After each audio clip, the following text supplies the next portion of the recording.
Good morning and welcome to today's webinar. My name is Jordi Gonzalez and I am a member of the Build-Up team.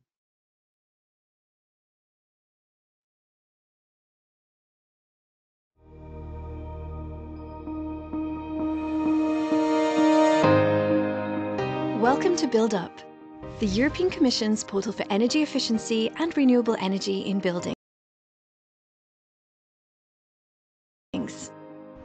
Directly stemming from the Energy Performance of Buildings Directive,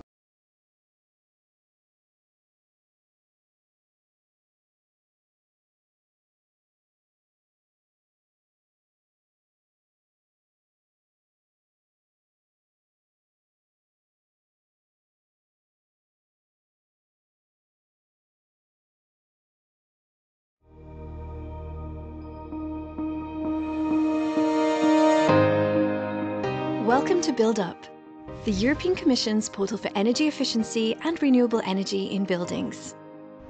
Directly stemming from the Energy Performance of Buildings Directive, Build-Up is the meeting place for everyone involved in making the European building and construction sector more energy efficient. Every month we focus on a topic that is key to making Europe's buildings as energy efficient as possible. Exploring that, you can find the latest content such as expert talks, webinars, case studies and more. From architects and engineers to academics and policy makers, we've got you covered.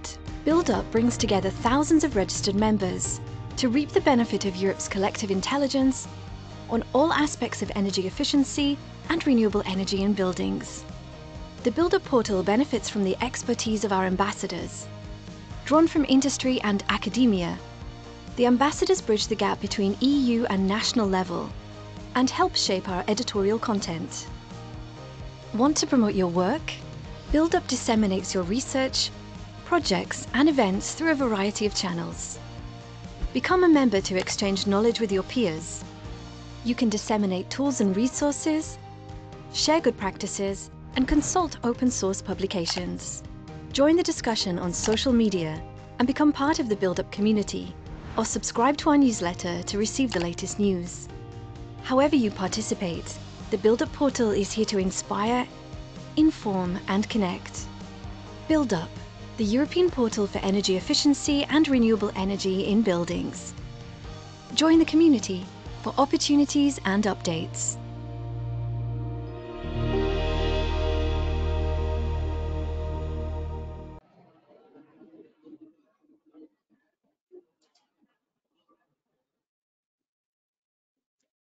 Good afternoon, everybody. My name is Jordi Gonzalez and I am a member of the Build-Up team. It is a pleasure for us at Build-Up to host today's webinar and workshop event entitled Meet Awardees of the new European Bauhaus Prizes, brought to you by NEBULA and Build-Up.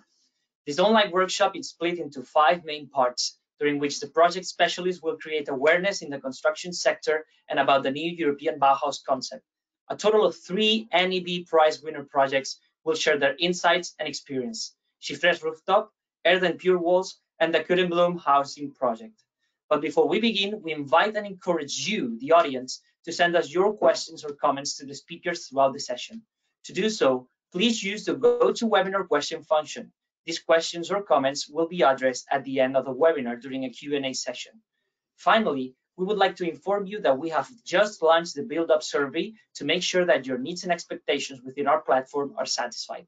If you want to take part in it, we kindly ask you to submit your responses by the 31st of May to ensure your voice is heard. We're going to see right now the agenda for today's webinar, which is composed of 5 sessions. As I said, first, we're going to have a little introduction of the NEBULA project by Clémentine Pujol. Then Juan Perez will present the NEB Prizes and the NEB Festival. And then we will see the 3 projects: the Xifré's Rooftop by Sergio Carratala, ERDEN Pure by Martin Rauch, and in the pilot project Invisible Care of the Korenbloem by Jan Vermeulen. Then we will have some time at the end for a Q&A for the public, which will be moderated by ourselves. And now, without further hesitation, we will move directly to the first session by Clémentine Pujol, project coordinator of NEBULA. The floor is yours. Hello, good afternoon. Very pleased to be here today with you. My name is Clémentine Pujol. I'm from Dewell Innovation. We are a French consultancy company, and we are coordinating the NEBULA project. It's a EU-funded project, a coordination and support action, and our main aim is to bring a transdisciplinary support to innovators in the construction sector.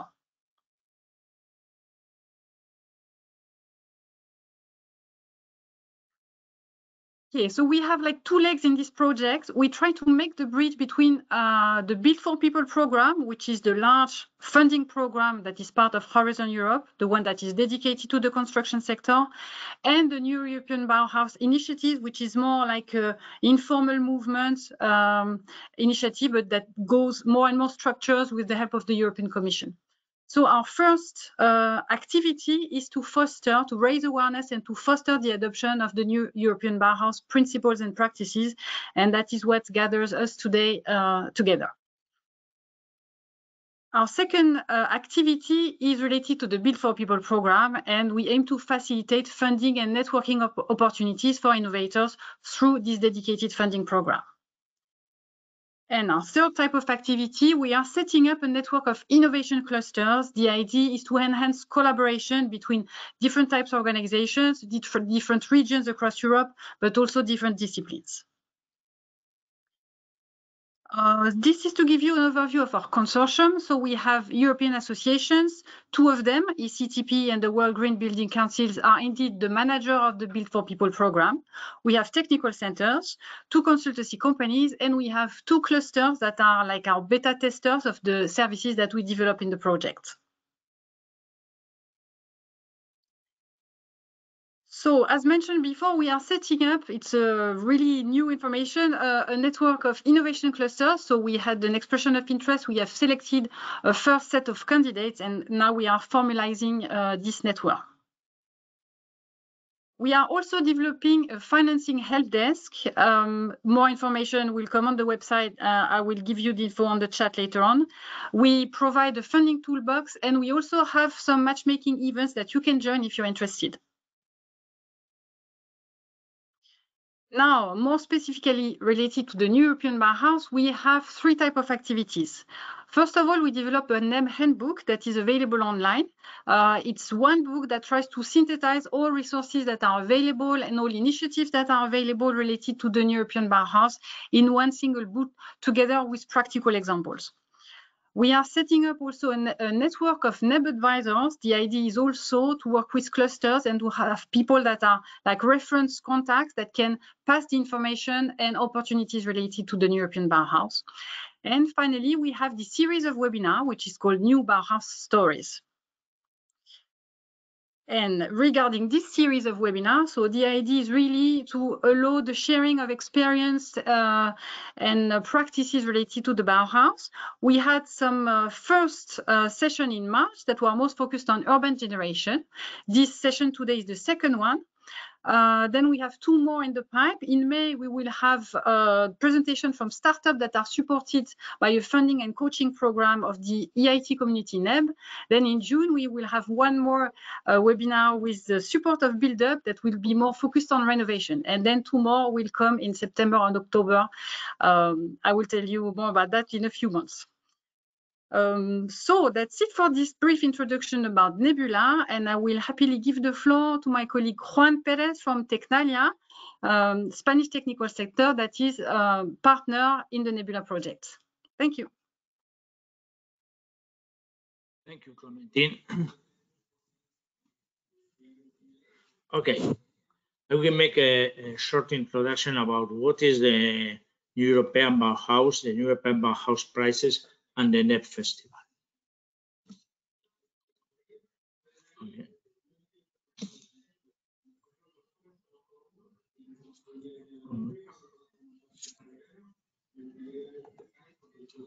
Okay. Sorry. Okay. First of all, what is the new European Bauhaus? The European Bauhaus is an initiative of the European Commission to try to adapt the European Green Deal, the obtention of the European Green Deal objectives adapted to the real life and the quality of life of the European citizens. The European Bauhaus want to make a bridge between just technological development and the needs of the society, trying to not just to provide technical solutions to solve the environmental problems or the objective of the new European Green Deal, but also taking into account the needs of the citizens to increase their quality of life. And also it's emphasized the needs of integrating the society in the development of these solutions through co-creation activities. There are three main inseparable values in the new Bauhaus, or three main critical aspects: the sustainability of the solutions that are developed, the aesthetic of these solutions to increase the quality and experience of the quality of the built environment, or also the inclusion, trying to assure that all the solutions that are developed to achieve the European Green Deal objectives are accessible and affordable for all the society. In order to promote the new European Bauhaus concept, the European Commission have developed the new European the Festival of the New European Bauhaus. This festival wants to make aware of the society and the industry and the research organization in Europe about the relevance of the new European Bauhaus. And the festival has three main packages or three main activities. First of all, there is a forum where key speakers present keynotes to show the main concepts and the main goals of the new European Bauhaus. The fair, that is an exhibition where you can visit the result of different innovation projects, with a special focus on the new European Bauhaus Prizes. The fest is more focused on cultural art and interaction between people aspects, and the satellite events. The first three actions are developed in Brussels during 5 days, and the satellite events are developed around all Europe, from the 8th of April until 21st of April. This event this webinar that we are organizing today is in the context of the satellite events. This is the link to this event in the festival website. Okay. In order to promote the European Bauhaus project, the Commission also defined the NEB Prizes. The NEB Prize is a competition to prize the best projects that are presented every year. In the prizes started in year 2021, and there has been a call every year, also this year. The awards of this year were presented last week during the festival. And taking into account that these are the best project has been selected by the European Commission through this prize, we have selected three projects to show how we can translate the concept of the European Bauhaus concept to real life projects. We have selected one project that is representative of each one of the three axes of the new European Bauhaus. One mainly focused on sustainability, one mainly focused on the beautiful and the quality of the construction, and also a last one focused on the inclusion.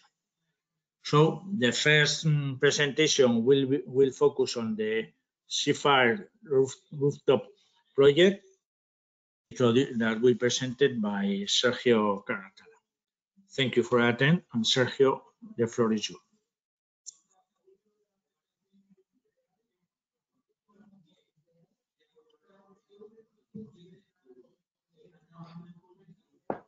Hi, everyone. It's a pleasure to be here with you all presenting our project.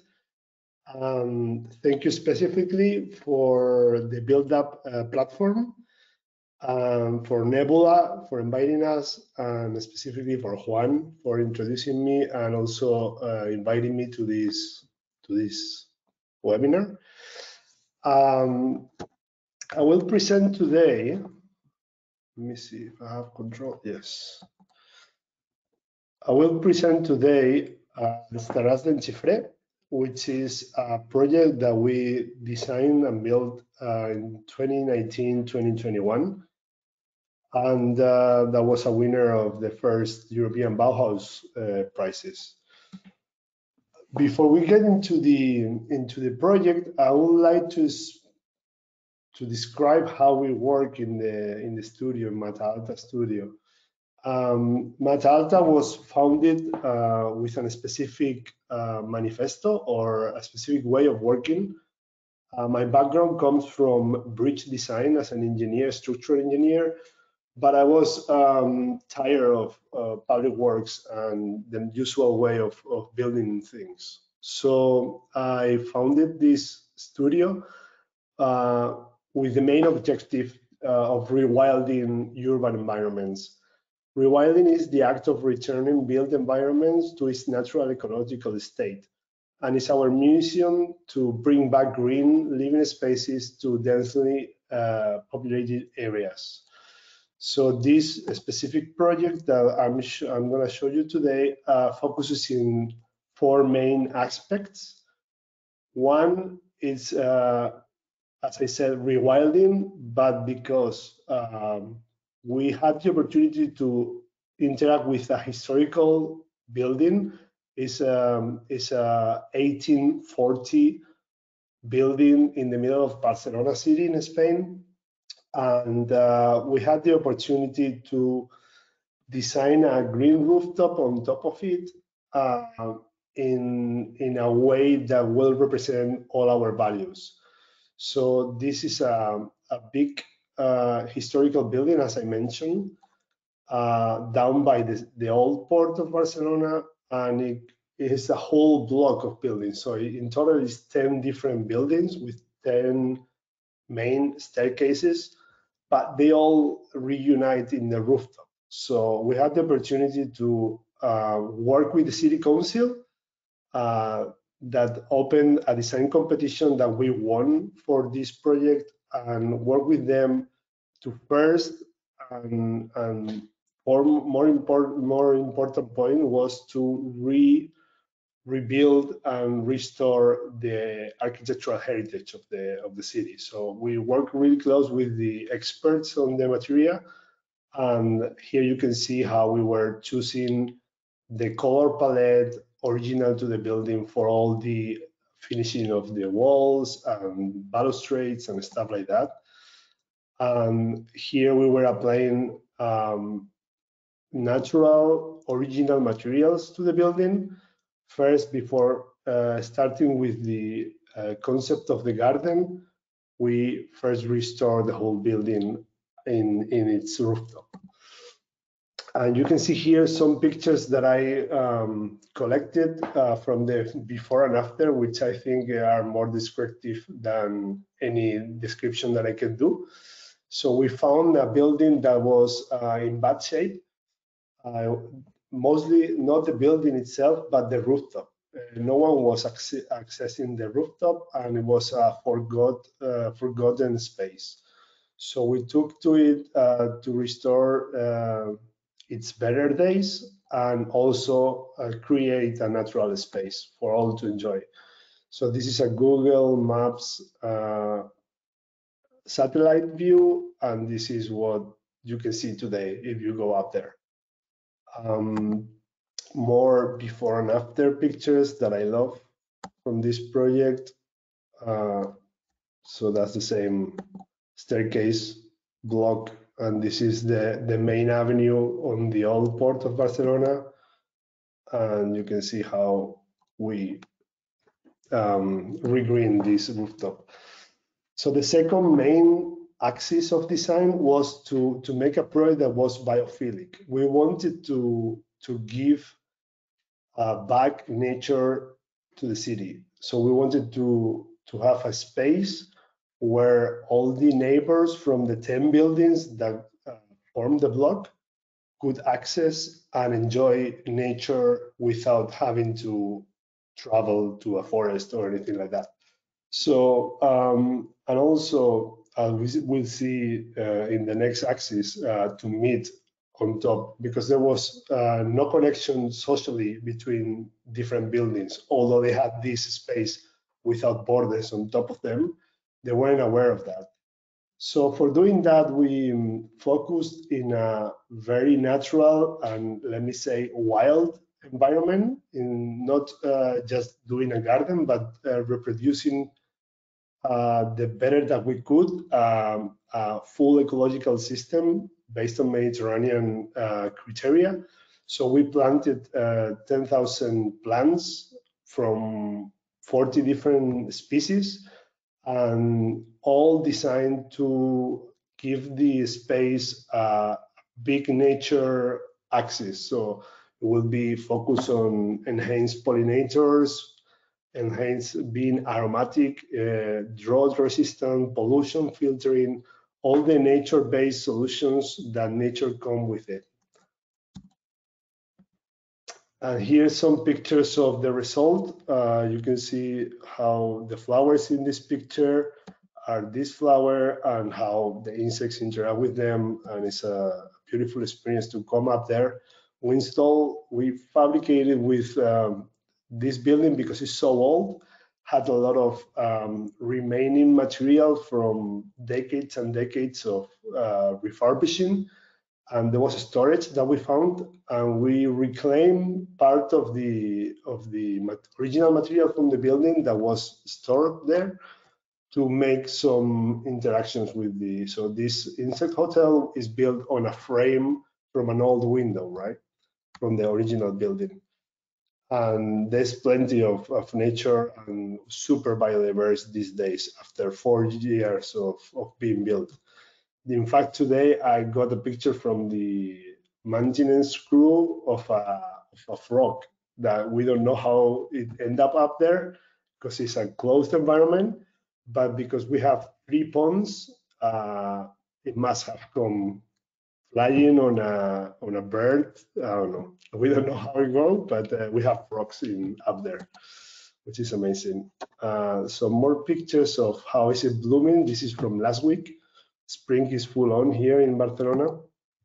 And the third axis will be to have a social design and to have it as much as the lowest impact possible in the materials. So as I mentioned, all these, I don't know if you can see my cursor, but yes, all these are different staircases from different buildings, and this is a full block of the city.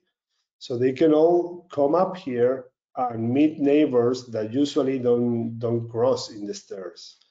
And there's several spaces, so the way we can gather, there's like little plazas with benches and spaces as lookouts. I will show you some pictures.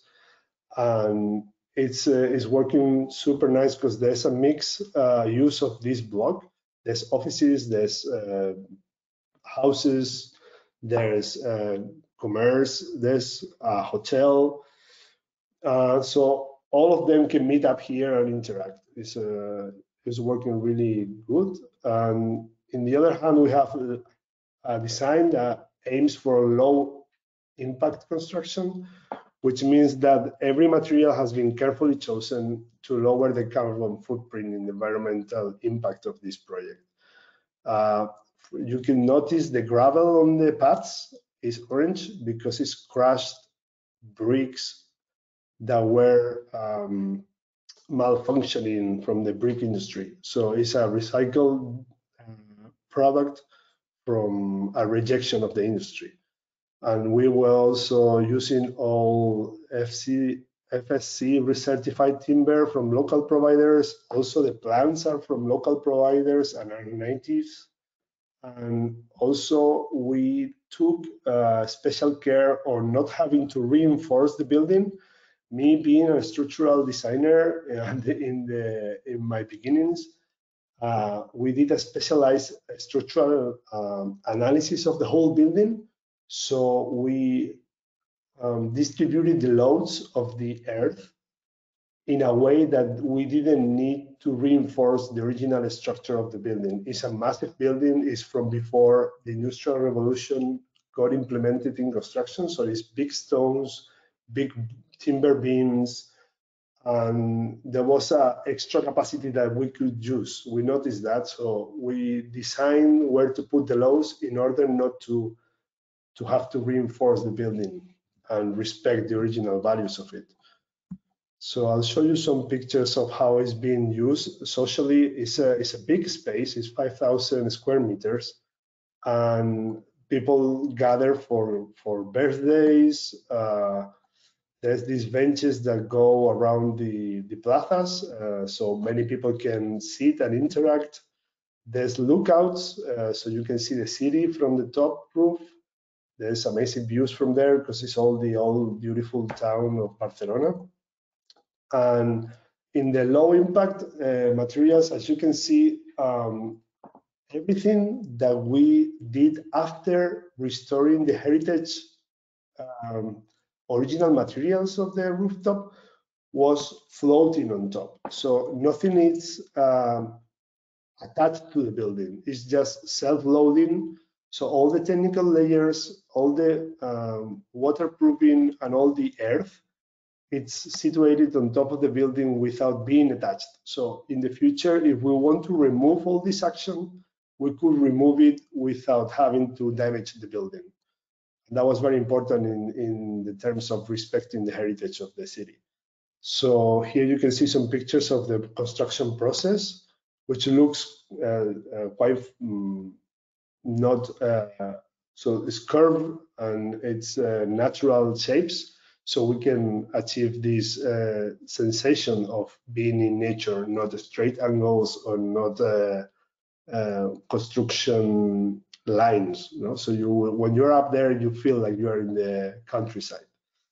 And lastly, but not less important, is the fourth axis, which is to have a project that aims for self-sufficiency. All the plants in this project are in very low need of water. And this is really important these days because Barcelona is under an emergency for drought. And so we install these water reservoirs on the ground floor of the building, and we catch all the raining water from the roof. We store the water here, not only the one from the rain, but also when we water the plants, there's always some extra water that is not used by the plants and runs down the pipes. So that doesn't escape the system.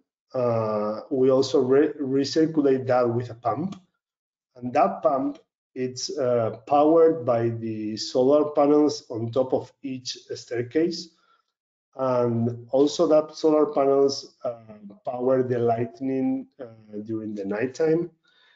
And in the last, we also worked with the biomass cycle. So it's a water recycle. So we close the water cycle, we close the energy cycle, and lastly, we close the biomass cycle. We don't use fertilizers or adding biomaterial for the plants. Our plants native to the Mediterranean coast, and they don't need much food. So what we do is like all the remains from the cutting and the maintenance of the garden, we compost them, and those are the biomass that we recycle. So it's a closed cycle of biomass also. Lastly, I will show you pictures of the end result. This is the roof over the Barcelona in the right bottom of the picture. The next picture will show the paths and the natural. That was the first spring of the project. Now it's much more wilder and much more dense. You can notice how this is different springs, different times of the life of this project. And because it has 40 different species, that was designed to have flowering all over the year, not only because of the beautiful, but because of the benefits for the biodiversity. And well, this is the last picture, I think, from top view of the project. You can see the paths and the plazas. And I leave you, this is all. Thank you very much for listening. Leave the floor to our colleague Martin Raut, which is going to talk about prefabricated RAM earth. I think it's a really interesting project. Thank you very much. Okay, good afternoon. Thank you for introduce. And I want to, sorry, I want to go back. No, not sorry. So, sorry, it goes too quick. Sorry. So, one back, okay. I want to introduce, I want to, talk about our prize, and it is ERDEN Poor Walls. It is all the experience to build our houses only with poor earth, because the earth is everywhere, and sorry, sorry, it goes too quick. It's sorry.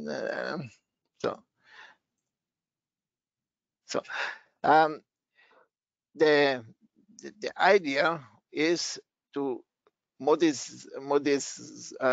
to build with rammed earth in a modern way, and the idea was to prefabricated earth block in an industrial way, to bring it on site and set up block for block and build the houses with this. And the earth, what we are coming, it is from our landscape, because this earth or clay or mud or loam, how you want to say, it is calculated, it is eroded material. It is material from wind, water, frost comes our mountain, and there is the eroded material, and at this eroded material the plants are growing like the wood, our food, and this for future is always available. And so earth and wood is really a building material for the future. And this is the poor earth, but it is not stabilized. It is only a mix of excavation, a mix of gravel, clay, binding clay. So if you ram this, if you form this with water, you can build with this material in a very simple way. And we have not looked wide. 1/3 of the population of our Earth lives in Earth construction. The Earth construction is of thousands of years old. And during the industrialization of our world, we have forgot to develop the Earth construction because we had enough energy, and we forgot it to find a modern way to build. And if you look around in all over the world, you see in Europe, there is a vernacular architecture design. There are millions of earth houses in Europe. It is also in Europe, it is a traditional way to build with earth. This house is 6-story high, is standing in Germany.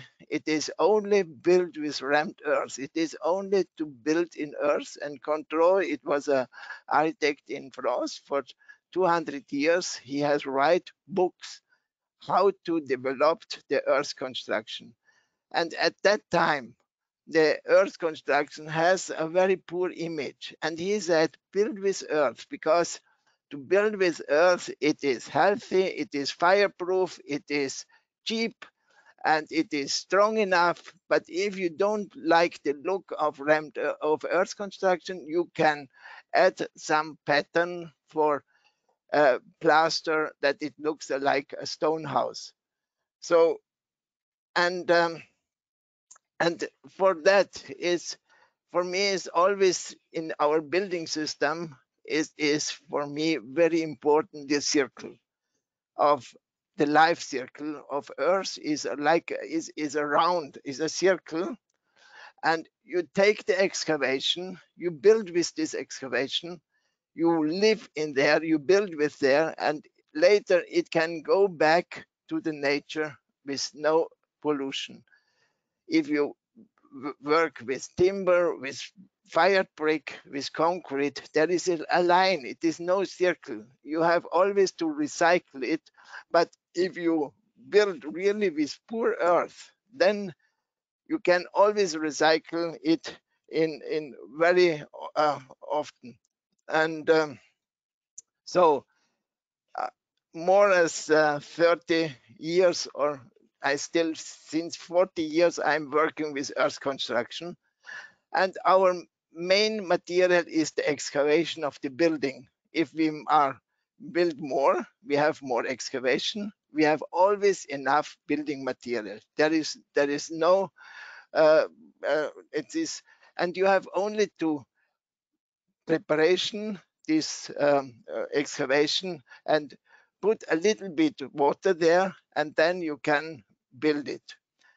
And so I think we have to find not only the technique, we have also find the right architecture design for earth construction in a modern way. And so I tried to build my own house since 25 years to find a solution to build modern with 100% earth. Also the floor, what you see here, is earth construction. Also the white plaster is earth. And outside, the earth is, there is no, it is poor. So the weather can go there. So it is really safe, and you can really, it is strong enough.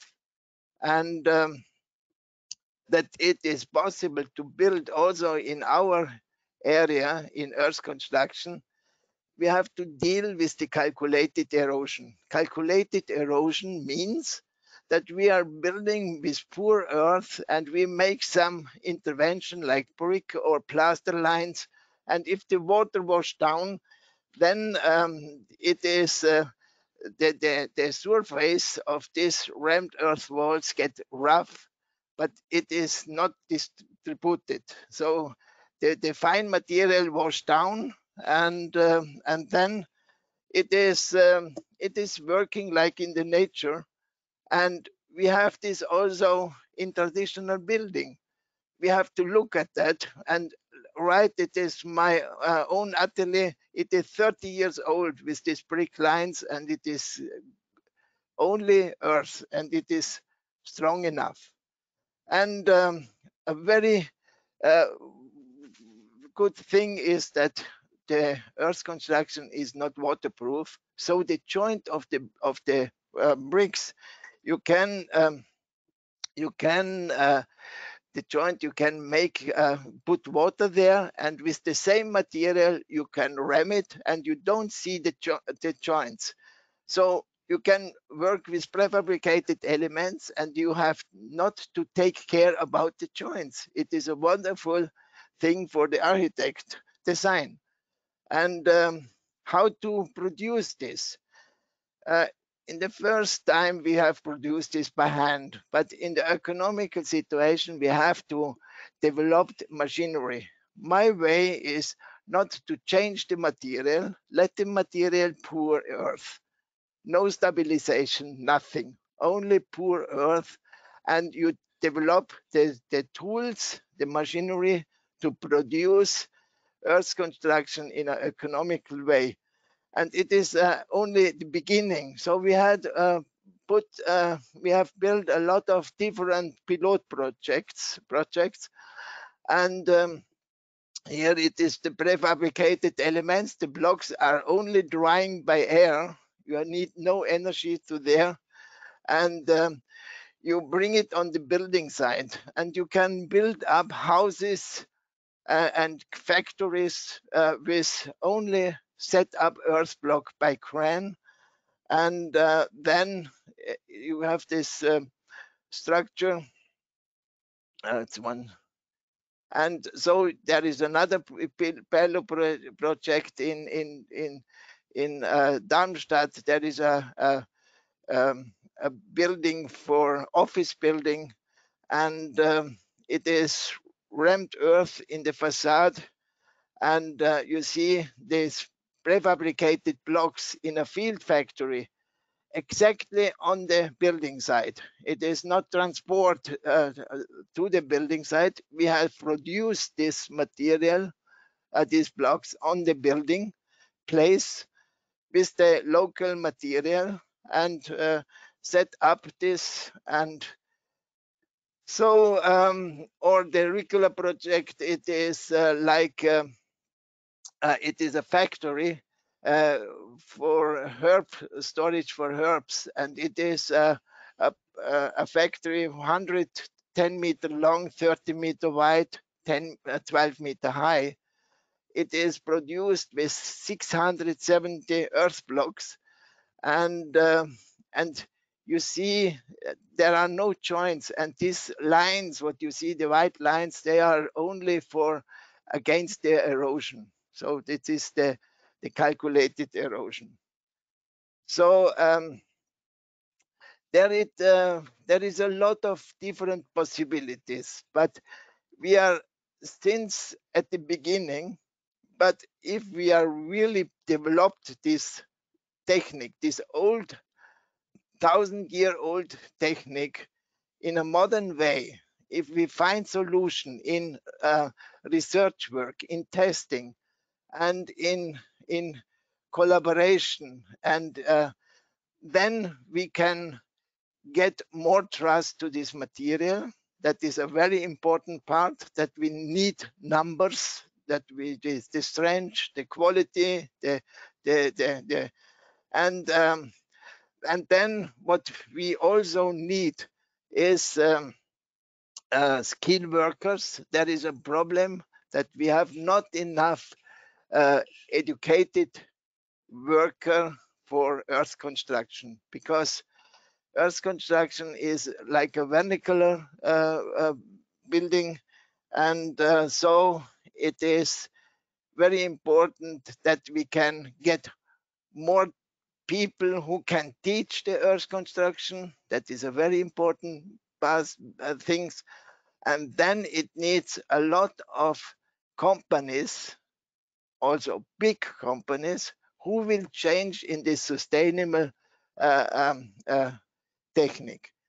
We produce this earth block in a modern way, but in the same way like we have produced cars for 100 years or 80 years.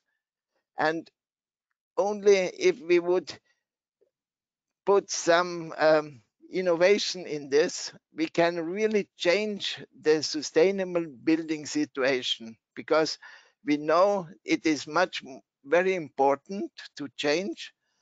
In the moment, we put a lot of labor work in this thing. About our 60% is in labor work, And so for future, if we develop this, I believe that it can really change the building system, because 1/3 of people are living in earth construction in the moment, and I wish in the next generation more as the half or much more should live in earth construction in the world.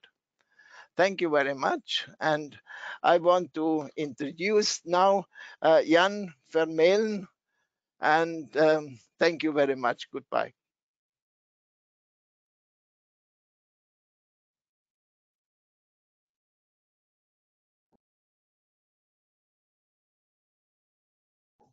Thanks, Martin, for this fascinating presentation. I think it's really interesting in the future of where we should go.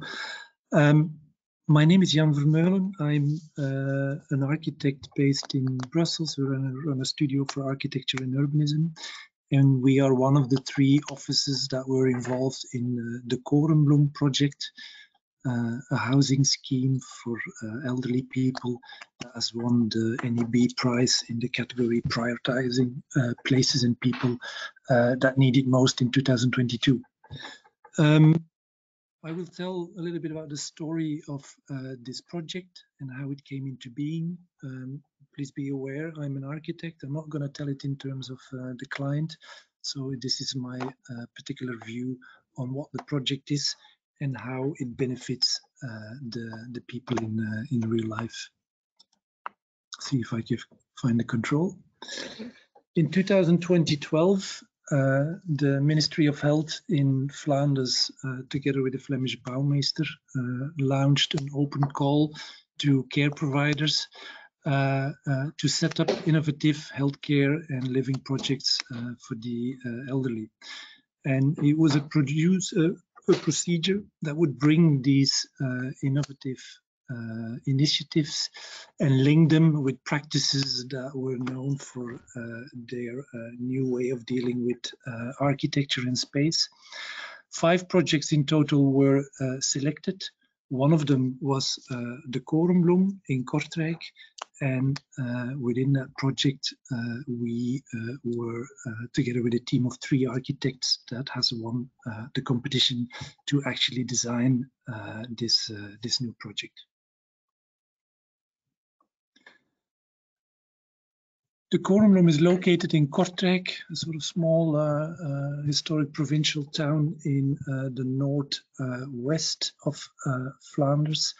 And the Korenbloem was originally founded as a hospital by a doctor who had his site north of the city center, located between a kind of middle-class area, a little village around the church, and then on the northern side, a more industrially focused area along the canal. When we entered the project, they were already running an existing care home. That is this very long building you see in the middle of the site. But they also had this amazing green area, a sort of landscaped park that used to be the gardens of 2 villas that was standing in the middle, the former homes of the founding doctor of the Korenbloem. What was really fascinating in these homes, they were both protected buildings. One was standing close to the church, sort of 1930s German-style villa. And then in the center of the park, there was this neoclassicist building that had already undergone a couple of changes over time, that was standing proudly in the middle of the park. 2 villas, 2 homes, with completely different styles. One of the reasons the Korenbloem was chosen as the care project, as a pilot care project in this open call, is that they had a really specific topic they wanted to address. I don't know how it works elsewhere in Europe, but in Flanders, one see an increasing amount of people that suffer from dementia on a younger and younger age. And this is one of the target groups that they want to tackle. So we are talking about people that are 45 plus and already suffering from an increasing growth of memory loss and dementia. And they wanted to provide a specific place for them to live and to care for. They wanted to do this by creating small-scale sort of co-housing places with an integrated care program. And they saw a big possibility in these 2 heritage villas to reintroduce them into a care system. And that was a kind of symbolic, because in Flanders, when you're old, you're usually put aside. It's the same with some of the heritage buildings. They're really expensive. There's not much quality one finds in there. So some people say maybe we should demolish them and build something new and focus on the new and the better. And this client had the more open vision to really see the quality in these heritage projects and also to reintroduce them into a context that is actually really specific, namely the care context. And they also want to integrate care more into the neighborhood, opening the site up to the neighborhood so that people living in that area could also be enjoying the wonderful park they had in the middle of their site, but that they could also have better access to the care services and the information they could provide. The program for the project was basically to build 2 new buildings in relation to these existing villas with a total of 90 new beds. There were 10 serviced flats where couples could live, where one of the persons of the couple could actually receive the care from the care home, and the other person could just live there, go to work and do their thing. There are 3 care centers for different sort of pathologies, one of them being a care center, a daycare center for people suffering from young dementia. There was a care information point linked with a sort of neighborhood restaurant or bistro where people living on site, but also people from the neighborhood could actually have cheap meals. And then there was the idea to open up some of the communal spaces also for the neighborhood. So if one is living in a small flat or a small house and someone wants to organize a little party, that you can rent this space or have access to this space and use them.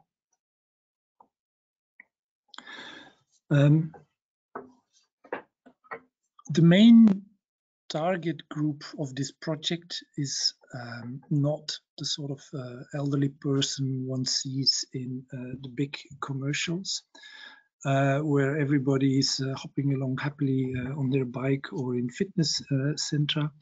The target group for this project is actually people who suffer from severe mental issues or even physical issues, so that they have a loss of memory, and because of that they start to have disorientation in time, space, but also in their own identity as a consequence of this memory of loss. And we've looked at some of the research by the University of Leuven in how to address these issues and how space can actually help in improving the conditions of these people, or at least in slowing down the deterioration of the mind. And we came across the ideas that for these people, it is actually really important to create small worlds from their own perspective, in the sense that within these small worlds, which have a clear identity and they would be close to their own objects and they would be really happy with their own routines, that this is a way of helping them and reducing the speed which this disease is affecting them. And once we understood that, we saw the opportunity to introduce the qualities of architecture, because if one talks about identity and identity of space, and if one talks about routines and activities, we're also talking about use and the links between these spaces.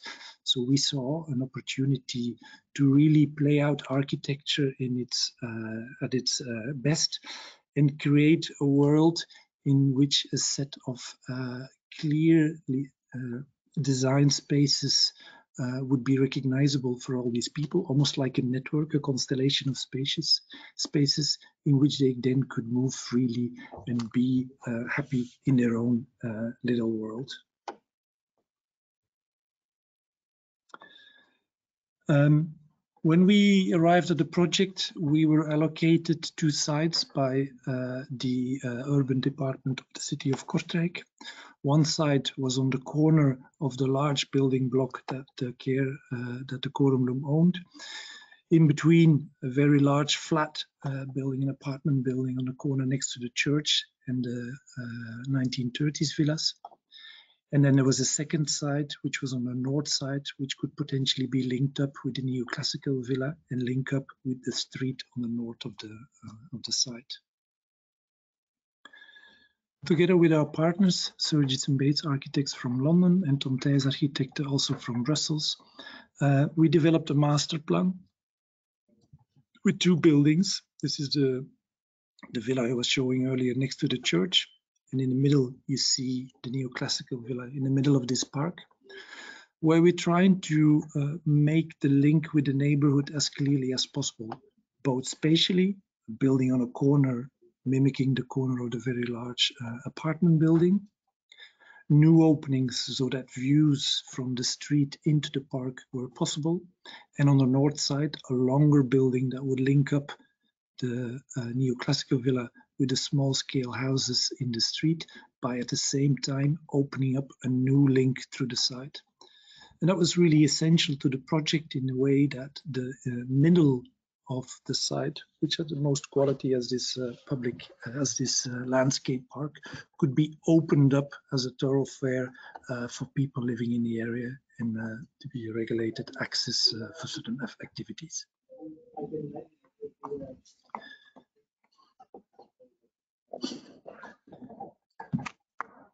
One of the problems of these care homes is, of course, that they are very large buildings and that one usually associates it with an institution. In Belgium, most of the building is very small scale, but it's only the institutions that have larger buildings, and there's a sort of, people have a sort of mixed feeling with it. So in order to dissolve this care provided in the area, we decided rather quickly to create 2 clusters strategically positioned, with each of them with their own identity, so that it would feel more like a care campus or a care neighborhood, where there was a diversity of atmospheres and senses of place. And we also decided fairly quickly to really take these heritage villas and the potential of these heritage villa series as a stepping stone between the care provider and the neighborhood. The villa on the south side, closely related to the church, had the potential to be a more outward-going, to receive a more outward-going program, while the villa in the middle of the park would be more a program that would be receiving and taking the most of its site, most of its qualities in the center of the site. From there, we developed 2 projects. As a diagram, very simple, very much the same. 2 historic villas, each with their own specific style. Neoclassical villa on the right, and then the Art Deco villa on the left, who were extended with a new building, although a completely different form.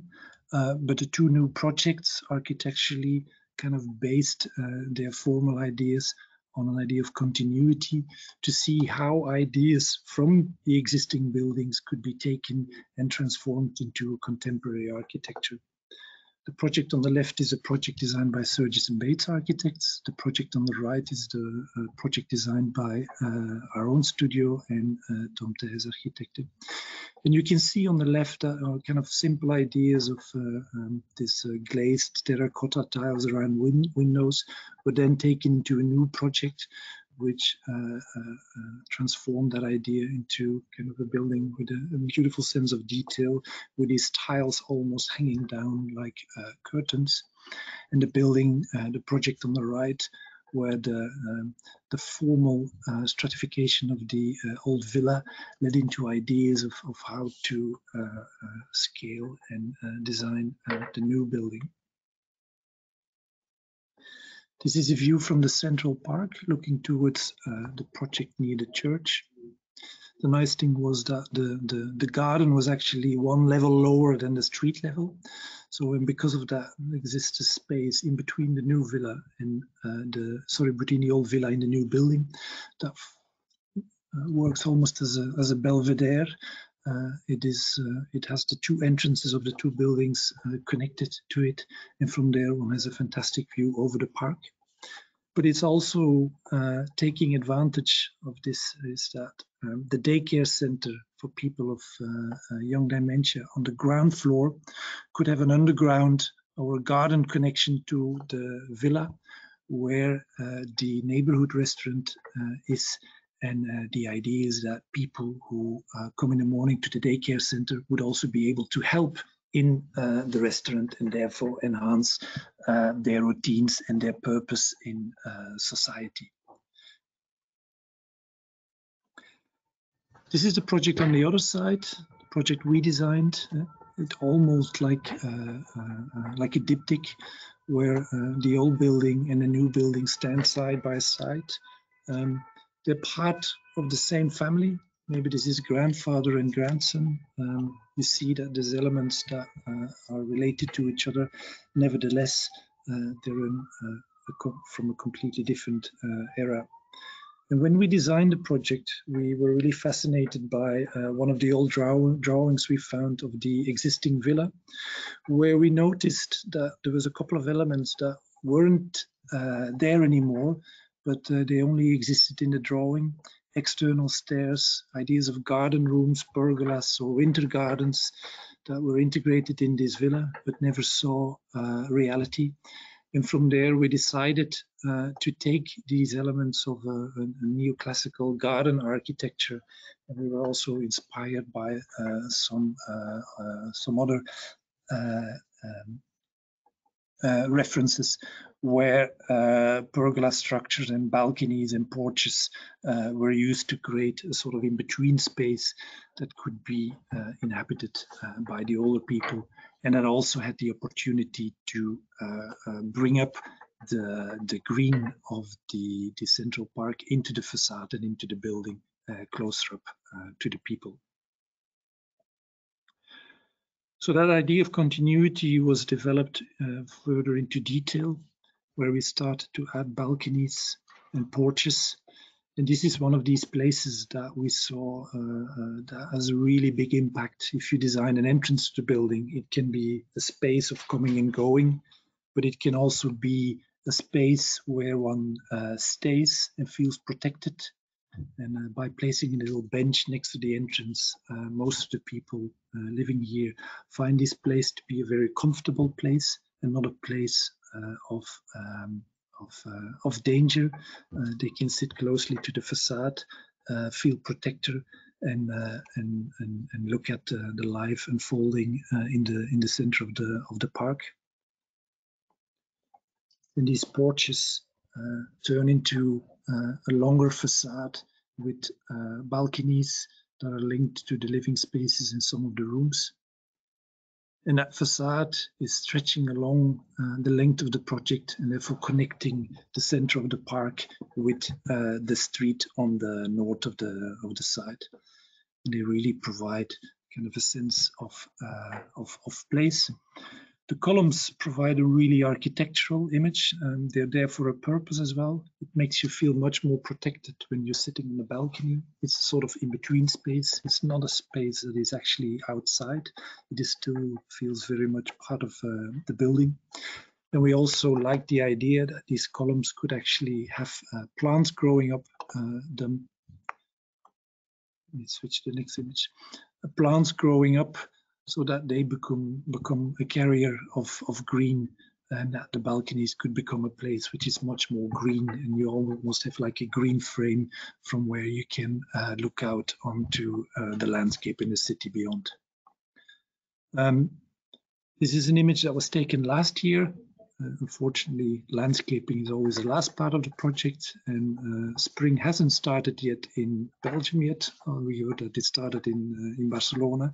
Here we're still waiting, but gradually the plants start to grow, and we hope that in a couple of months the facade will be fully overgrown, but that is in the making. Here you see a plan of the building. The typical floor would contain 2 small flats where people could have personal care.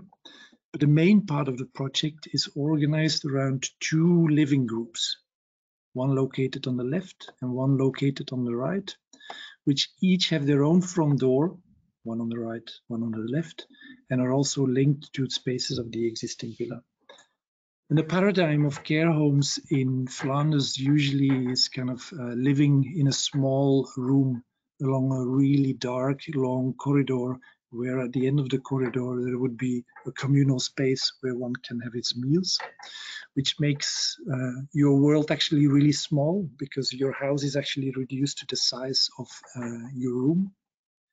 And what we tried to do different here is that along that corridor, which was basically defined by the narrow widths we were allowed to build, is that we started to introduce a couple of spaces along that corridor to not only open up that corridor to get daylight and views into that space, but also to create a set of smaller spaces that the people could inhabit. A little seating area where you come in, a kitchen dining area that is closed off with doors from a living space, and then a central storage space and one which can walk around. And that really made the biggest difference in the project, in the sense that one sense of a house and of your own home is not the size of your room, but suddenly becomes a sort of very large flat which you inhabited with a couple of other people. The reference I use a lot is that, for example, student houses, where 8 students share a bathroom, a living room, and a kitchen. This is exactly the same, but then for the elderly people. And this proved to be the biggest difference and the biggest impact for the people living there so far. What I heard from the client a couple of months ago is that we're now starting, together with the Flemish government, a process to monitor this project and to really see where this pilot project has made a difference and where it will continue to make a difference. And we heard that because of this setup and this different way of living, so not living in a room, but living in a flat, made that the residents during their day activities spend 50% less time in their own room. It's really funny, and it's actually not funny, but most of the care homes, people spend a lot of time in their own room. So even if you're living together with lots of people in a bigger building, there's lots of signs of loneliness in the building. So by introducing this way of living, people spending 50% less of their active time in their bedrooms already made a difference and is showing something that they're enjoying it. And because of this, they saw a renewed engagement from visitors and family.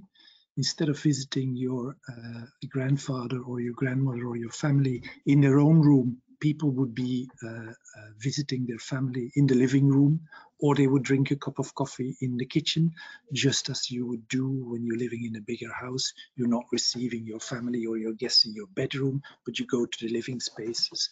And because of that, there is a much bigger engagement of family, because even if your own mother, who is suffering from dementia, cannot communicate directly with you, there's always other people around to communicate with. And they noticed that the dynamics and the social interaction in these groups has improved incredibly.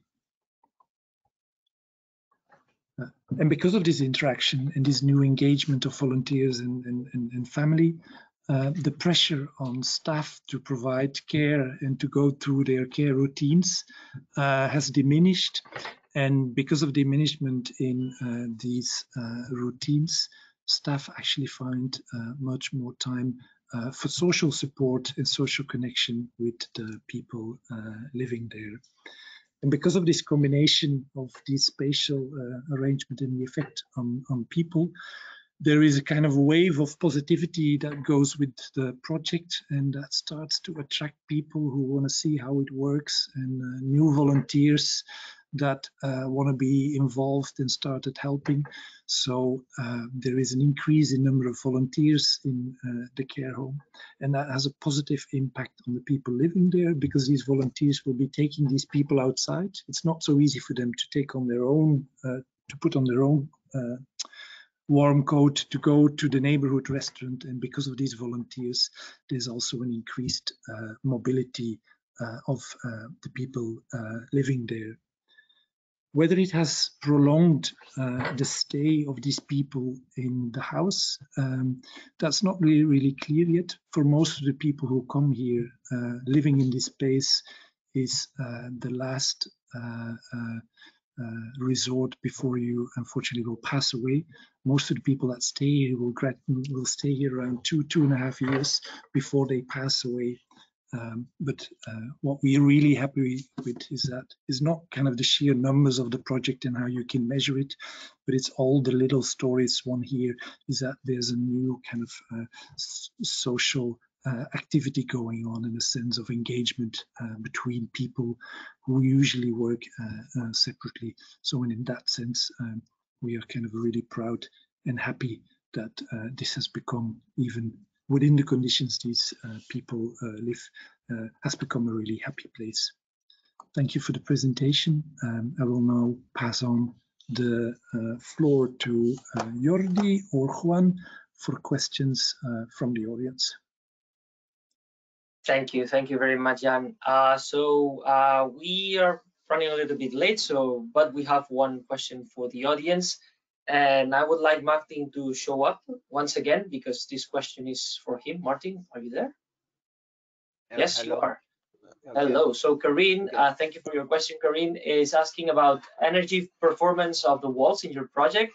And she asked, is it necessary to add a layer of insulation either on the inside or the outside? It is necessary or not necessary, but it depends on the building and on the calculation. But you can put the insulation outside, in the middle, or inside. We have realized everything. There are different techniques. Okay. But sometimes it is necessary. In Europe, you need isolation, but I have also built. It depends on the Bauphysik. Excellent. Thank you, Martin. So before we say goodbye, I would like for everybody to come out. Clementine, Juan, Sergio, Jan, if you're there, of course. Thank you very much to all of you. Thank you to all the speakers, and thanks to you, the audience, for attending today's webinar. A reminder that you will be able to find the recording of today's session on the BuildUp portal and our YouTube channel in the coming days, along with the presentation slides, as we in BuildUp do several webinar sessions already, and we have more for the rest of April and in May. So keep an eye on us, and I will see you in the upcoming weeks. Of course, be sure to register on the webinar on the BuildUp website to be able to share and disseminate your own content, and follow us on social media for more updates.